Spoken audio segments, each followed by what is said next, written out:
This is a clip from the Red Cow Arcade podcast. Well, should we talk about 8-Bit Christmas? We should. It reminds you of Christmas Story. It reminds you of, Princess Bride, the telling of the story, and eventually the kid wants to hear more of the story, that kind of thing. And a little Home Alone in there, a little bit of kids on a mission type stuff. Yeah, a little bit of that 80s nostalgia thing going on, Stranger Things kind of thing. Nintendo. But yeah, and the Nintendo-ness of it was a bit incidental. It could have been like a Furby Christmas or something, It could have been, which is really what made it work. Because, I think most people reasonably were skeptical of are you just trying to get my money by mentioning Nintendo? Doing the mini console thing, the nostalgia bait is what they call it.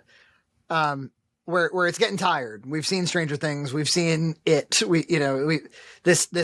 remember the 80s? Listen to my synth soundtrack thing is a bit played out. But I agree. It was really more about, as I was watching it, I have only one critique really, which is I thought that some of the humor, not a lot and not enough to tip the scales, but some of the humor was relatively modern in the way it was sort of self-aware, a little bit meta. There was that bully character who I thought the kid was a genius performer. The actor was amazing. Oh, I love his introduction where he's on the mountain. And they were like, for some reason, we just went up there. And that reminded me of my childhood so much, where there was just situations where there's a big kid who just wants to beat you up, and you just were gravitating toward him. Yeah, we don't even know why we did it. Yeah, or even acknowledging you probably wouldn't be made fun of for purple boots today, but we were made fun of for purple boots back then. Yeah, so I thought some of the humor was a little too clever. Sometimes it was a little on the cleverness side, but it never ruined it. But I was worried about it. And I was like, man, I hope this movie ends up having stakes. I hope that it's about something. I hope it's not just here to kind of tickle me with quips, mention Nintendo and get out of here. Yeah. And they only had the license for Midway games, so you only saw Rampage and Paperboy. Oh yeah, that actually took me out of it when they, in the Power Glove scene, when they were playing some sort of fake indie game or something. But yeah, because the graphics were too good, and also fighting games weren't really a thing in 1988. But anyway, the Power Glove wasn't released until 1989. By the way, yes, but it was about family, and not in the way that The Last Jedi supposedly was, or Fast and Furious. And I think the framing device of hey, I want a phone. Well, let me tell you about the time I really wanted something for Christmas and I got something better. It's great, because then that really helps make it not so much about Nintendo. It's just that when I was your age, I wanted something lo-fi. Well, when my dad was my age, he wanted something lo-fi by today's standards. And yeah, I don't want to ruin it for anybody. So spoilers for the next couple of minutes if you haven't seen 8-Bit Christmas yet. But it really sticks the landing at the end where you go. It's the natural thing of we tried everything to get this Nintendo and we failed at every turn. And I really thought I was going to get it that Christmas. And instead of getting that, I got something that was important to my dad, which is that my dad is a carpenter and he built this beautiful treehouse that I played in every year constantly. It's where all my friends hung out. It's where we had all of our best memories. I love my Nintendo too, but my dad made me this. And then in the future, you sort of discover that the dad passed away that, earlier that year. Yeah. And it was and it does a very clever thing where actually, when I was watching the movie, I was a bit frustrated because they do the whole doofy dad thing, the doofy dad thing. And I was like, oh, this is awful. I hate this. But then when they bring it around to the end, when it was perfect, because it's oh, he just doesn't appreciate what his dad's doing. He doesn't appreciate what his dad's bringing to the table until the end. And then they use something, they use that frustration, because you got that in the Christmas Story. You have the doofy dad, it's a tired trope.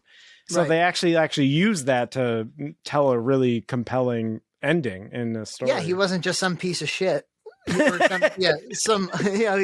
guy who loved his family and wanted to make something memorable for his kids. Yeah, it was really nice. There's other things, like when he was made to pick up the poop in the yard, and the kid all the kid wants to do is go inside and play Nintendo, and he's like, I don't like doing stuff like this, Dad. I was like, wow, I really relate to that. Yeah. Yeah, it was.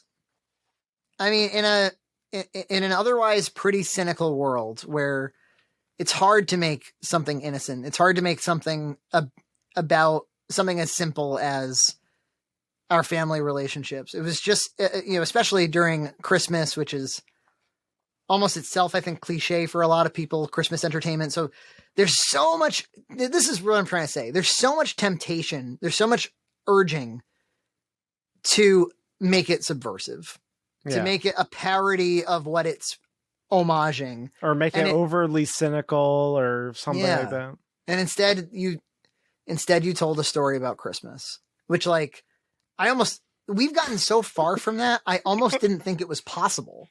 I know, with what's that Seth Rogen thing, like Santa Inc. or whatever, where it's just like some cynical horseshit. And it's great to see the world reject it, because it means it might be time to be like, enough with like. And look, like, I'm guilty too, man. Like, because I grew up with Full House and sitcoms, and and all you want to do is make fun of them because they're all so dopey. But I sometimes also think that, like, there's something I want to talk to you about. I think that the audience, let's say, however many millions of people own HBO Max or any one of these platforms, I think the audience is more innocent than a lot of creators think they are. Mm. I don't think that that filmmakers or artists are often as innocent as the audience itself. And so the creators are always kind of whipping this clever, cynical shit at the audience. And the audience is kind of like, moderate IQ, kind of like simple people. And I mean that in a good way. Like, yeah, they're like, why are you giving me this subversive thing? What I like about this movie is I think it is clever and it does know what it's doing, but it doesn't succumb to that temptation ever. Like, I feel like it was sincere the whole way. And it told a story that was relatable. It told a story that was rooted in the 80s, because there's a lot of stuff. Like, I had that exact jacket the main character had. Oh, wow. And like, it was like the pad, like the gray like top and the blue bottom, like the same. I could probably find that picture of me with that jacket. And so it's just like, it did those touchstones like member berries, but then it incorporated in an actual sincere story about generations and families, and it was awe-inspiring. I didn't even think like a filmmaker had it in him. Right.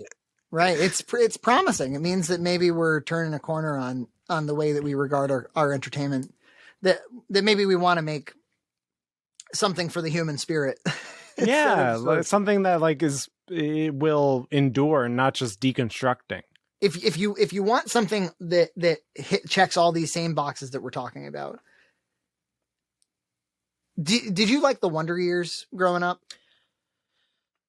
I don't think I've watched enough of it. I remember it being on in general when I was a kid, but I don't remember much. There's an episode. It's I think their first Christmas episode. So Fred Savage is like younger, like it's one of the first seasons, and it's in the 70s, and the kids want a color TV, and the parents are never going to be able to afford a color TV, and so it's like a non-starter, and it follows a similar thing of like, the kids just get obsessed with this Christmas present that they're hoping for, and they're looking for any loophole they can find to get it. The family is having a hard time gelling because the father has like a personality disorder. And he is not a doofy dad. He is a pissed dad. He is a 70s dad. And I'll tell you, I have a 70s dad, even though I grew up in the 90s. My dad's a little bit older.